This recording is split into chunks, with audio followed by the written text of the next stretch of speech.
ہر طرح کی تعریف اللہ رب العالمین کے لیے ہے۔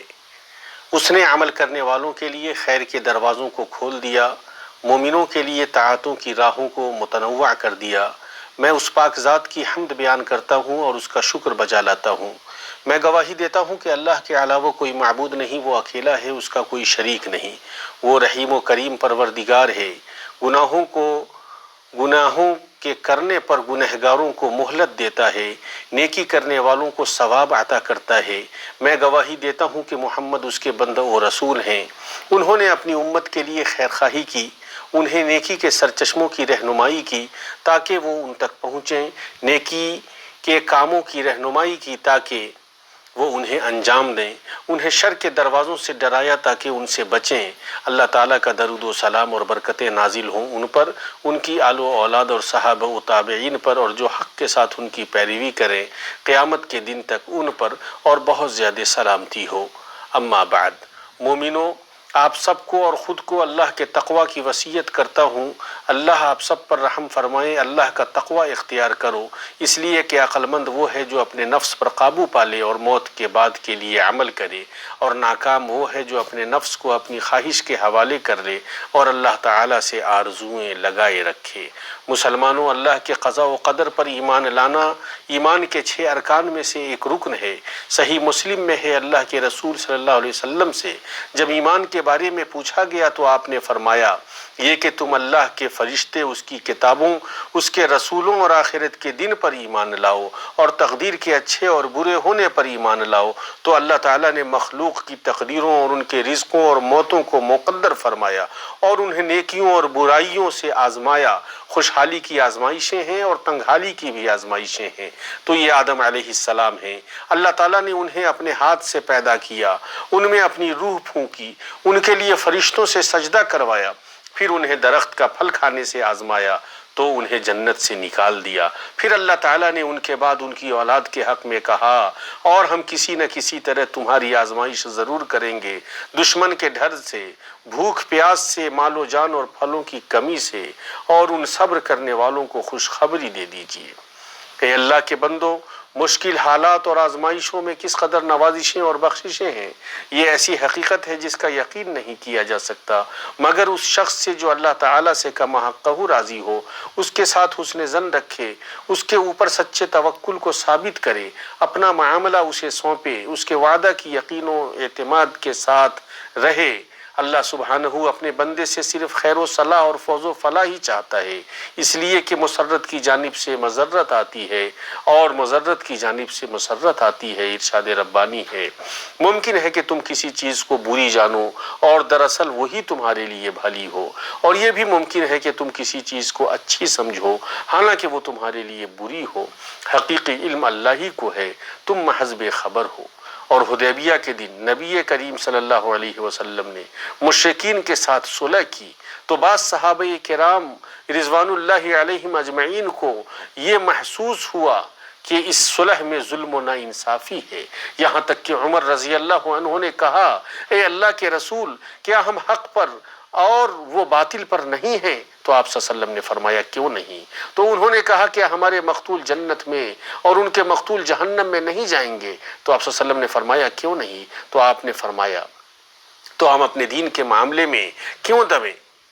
کیا ہم واپس چلے جائیں اور اللہ تعالیٰ ہمارے اور ان کے مابین کوئی فیصلہ نہ فرمائے؟ تو آپ صلی اللہ علیہ وسلم نے فرمایا، اے ابن الخطاب، میں اللہ کا رسول ہوں اور اللہ تعالیٰ مجھے کبھی ضائع نہیں کرے گا۔ تو عمر چلے اور ابو بکر کے پاس آئے تو انہیں بھی اسی کے مثل کہا جیسا کہ اللہ کے نبی سے کہا تھا۔ تو انہوں نے جواب دیا، وہ یقیناً اللہ کے رسول ہیں، انہیں اللہ تعالیٰ کبھی ضائع نہیں کرے گا۔ تو اللہ تعالیٰ نے یہ آیت نازل فرمائی، اِنَّا فَتَحْنَا لَكَ فَتْحًا مُبِينًا، بے شک اے نبی ہم نے آپ کو ایک کھلم کھلا فتح دی ہے۔ تو عمر رضی اللہ عنہ نے کہا، اے اللہ کے رسول، کیا یہی فتح ہے؟ تو آپ صلی اللہ علیہ وسلم نے فرمایا، ہاں، اسے بخاری و مسلم نے روایت کیا ہے۔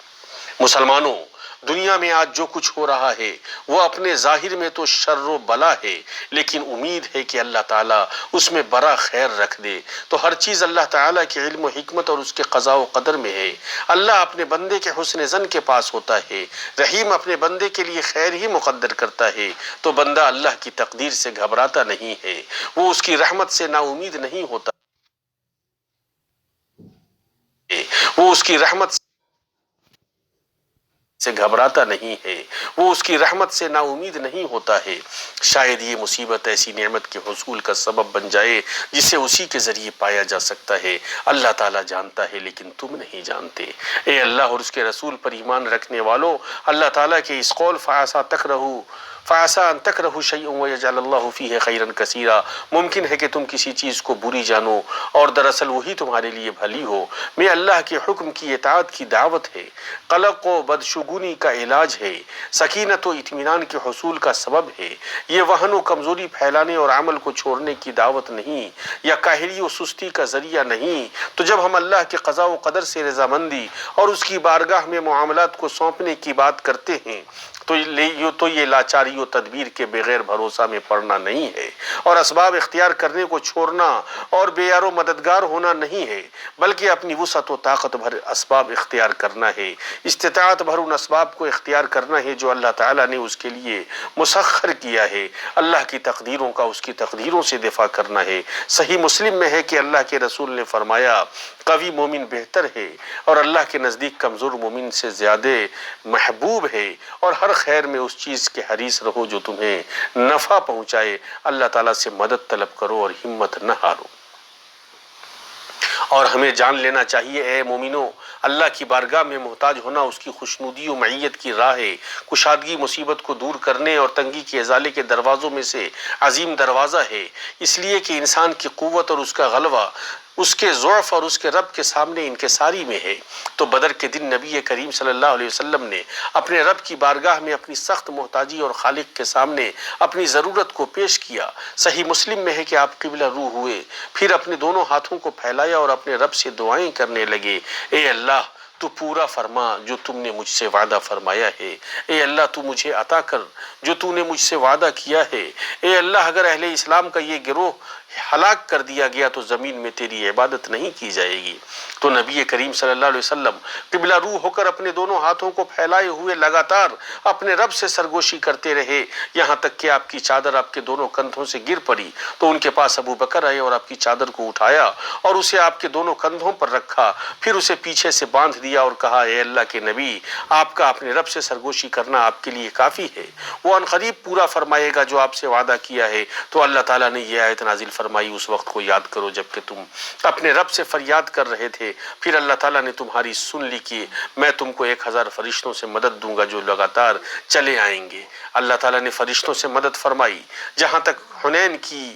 کے دن کی بات ہے تو قریب تھا کہ صحابہ کرام رضوان اللہ علیہم اجمعین پر شکست آ جاتی اور رسول اللہ ان کے مابین تھے، یہاں تک کہ بعض نفوس نے یہ گمان کیا کہ ان کا غلبہ ان کی کثرت، قوت اور تیاری میں ہے، یہاں تک کہ ان میں سے کچھ کہنے والوں نے یہ کہا، آج ہم کمی کی وجہ سے مغلوب نہیں ہوں گے، تو وہ اس کلمے کی وجہ سے آزمائے گئے۔ ان کے رب نے انہیں کثرت پر اترانے کی وجہ سے عتاب کیا اور انہیں بتایا کہ مدد ان کے پاس ہے، ارشاد ربانی ہے، یقیناً اللہ تعالیٰ نے بہت سے میدانوں میں تمہیں فتح دی ہے، اور حنین کی لڑائی والے دن بھی جبکہ تمہیں اپنی کثرت پر ناز ہو گیا تھا لیکن اس نے تمہیں کوئی فائدہ نہ دیا، بلکہ زمین باوجود اپنی کشادگی کے تم پر تنگ ہو گئی، پھر تم پیٹ پھیر کر مڑ گئے، پھر اللہ نے اپنی طرف کی تسکین اپنے نبی اور مومنوں پر اتاری اور اپنے وہ لشکر بھیجے جنہیں تم دیکھ نہیں رہے تھے، اور کافروں کو پوری سزا دی۔ ان کفار کا یہی بدلہ تھا۔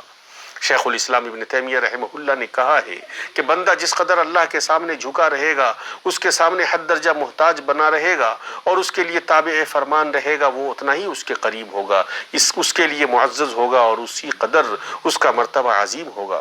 تو ان دونوں ان دنوں ہمارے لیے شایع نشان ہے کہ ہم اپنے رب کے سامنے اپنی محتاجی ظاہر کریں، اپنے نیک اعمال سے اس کا قرب حاصل کریں، زیادہ سے زیادہ نیکیاں کریں، اس لیے کہ نیکیاں کرنے سے اللہ تعالیٰ مصیبتوں کو دور کرتا ہے، وباؤں کو ختم کرتا ہے، گناہوں کو معاف کرتا ہے، عیوب پر پردہ پوشی کر دیتا ہے، ہموم و غموم کو دور کر دیتا ہے۔ طبرانی کی معجم الاوسط میں ہے کہ اللہ کے رسول نے فرمایا بھلائیوں کا کرنا برے انجام سے محفوظ رکھتا ہے۔ اے مسلمانوں، بھلائیوں کے کام بہت ہیں، لوگوں کی ضرورتیں متنوع ہیں، بھوکے کو کھلانا، ننگے کو کپڑا پہنانا، جاہل کو تعلیم دلانا، تنگ دست کی دیکھ ریکھ کرنا، لاچار کی مدد کرنا، بدسلوکی کو معاف کرنا اور اچھی سفارش کی کوشش کرنا۔ اگر آپ اس میں سے کچھ بھی استطاعت نہیں رکھتے تو اچھی بات کہیں، اس لیے کہ اچھی بات صدقہ ہے۔ اپنے گھر والوں کے لیے کوششیں کریں، دوسروں کو تکلیف پہنچانے سے رک جائیں تو یہ آپ کی جانب سے آپ کے نفس پر صدقہ ہے۔ اللہ نے فرمایا اگر وہ چاہے تو تم سب کو فنا کر دے اور نئی مخلوق لائے، اللہ پر یہ کام کچھ بھی مشکل نہیں۔ اللہ تعالی ہمیں اور آپ کو کتاب و سنت میں برکت عطا فرمائے، ہمیں اور آپ کو ان دونوں میں جو آیتیں اور حکمت ہے ان سے فائدہ پہنچائے۔ میں اپنی یہ بات کہتا ہوں، اللہ تعالیٰ سے اپنے لیے اور آپ سب کے لیے ہر طرح کے گناہ اور غلطی سے معافی مانگتا ہوں۔ اسی سے معافی مانگو، وہ بہت زیادہ معاف کرنے والا ہے۔ ہر طرح کی تعریف اللہ تعالیٰ کے لیے ہے جو توفیق و نوازش والا ہے، جود و سخاوت والا ہے، آزمائشوں اور مصیبتوں پر جو صبر کرتا ہے انہیں ثواب دیتا ہے۔ میں گواہی دیتا ہوں کہ اللہ کے علاوہ کوئی معبود نہیں، وہ اکیلا ہے، اس کا کوئی شریک نہیں، فضل و کرم اور عظمت و بلندی والا ہے۔ میں گواہی دیتا ہوں کہ محمد اس کے بندہ و چنیدہ رسول ہیں۔ اللہ تعالیٰ کا درود و سلام اور برکتیں نازل ہوں ان پر، ان کی آل و اولاد اور صحابہ کرام اور بیویوں پر، اور جو حق کے ساتھ قیامت کے دن تک ان کی پیروی کریں ان پر۔ اما بعد مومنو، اسلام نے انسان کی قلب و نفس اور جسم کے اعتبار سے اور سماج و معاشرے کے اعتبار سے حفاظت کی ہے۔ اس نے ضروریات خمسہ کی حفاظت کو واجب قرار دیا ہے، ان میں سے نفس کی حفاظت ہے۔ اللہ تعالیٰ خادم حرمین شریفین اور امانت دار ولی عہد کو بدلہ دے، اس لیے کہ انہوں نے انسان کی صحت و کرامت کو ترجیحات میں سر فہرست رکھا ہے۔ وہ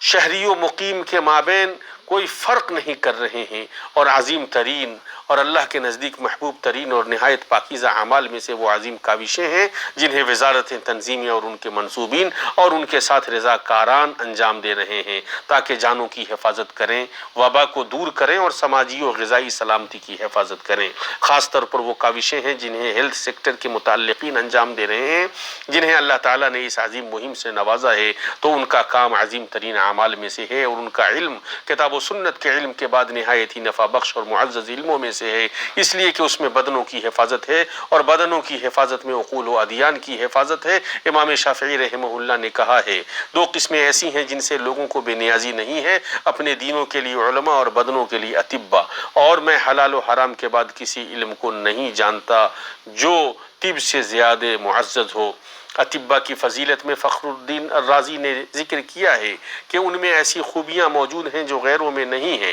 ان میں سے یہ ہے کہ ان کے پیشے کی برتری پر تمام ملل و ادیان والوں کا اتفاق ہے، اور وہ دوسروں میں راحت و سرور داخل کرنے کا دائمی اہتمام کرتے ہیں۔ یہ طبیب کی فضیلت ہی ہے کہ انسان بسا اوقات اس کا مشتاق ہوتا ہے، اس لیے کہ سنگین بیماریوں میں انسان اپنے اہل اور بچوں سے ملنے سے اعتراض کرتا ہے، لیکن وہ ڈاکٹر سے ملنے کا شائق ہوتا ہے، اسے دیکھ کر راحت محسوس کرتا ہے، اس کے پاس حاضر ہو کر اس کا دیدار کر کے اس کے نفس کو سکون ملتا ہے، اس لیے اس کے بغیر کوئی چارہ ہی نہیں ہے۔ آپ رحمہ اللہ کا کلام ختم ہوا تو اے صحت کے سربراہان اور اس کے متعلقین، اے ہیلتھ پریکٹیشنرز، تمہارے ذریعے اللہ تعالیٰ کتنی بیماریوں کو دور کرتا ہے، تمہارے ذریعے کتنی تکالیف کو زائل کرتا ہے، تمہیں اللہ کے رسول کی یہ بشارت مبارک ہو۔ ارشاد نبوی ہے جس نے کسی مومن سے کسی دنیاوی مصیبت کو دور کیا تو اللہ تعالیٰ قیامت کے دن کی مصیبتوں میں سے اس کی کسی مصیبت کو دور فرمائے گا۔ اللہ تعالیٰ اس وقت تک بندے کی مدد میں ہوتا ہے جب تک وہ اپنے بھائی کی مدد کرتا ہے، اسے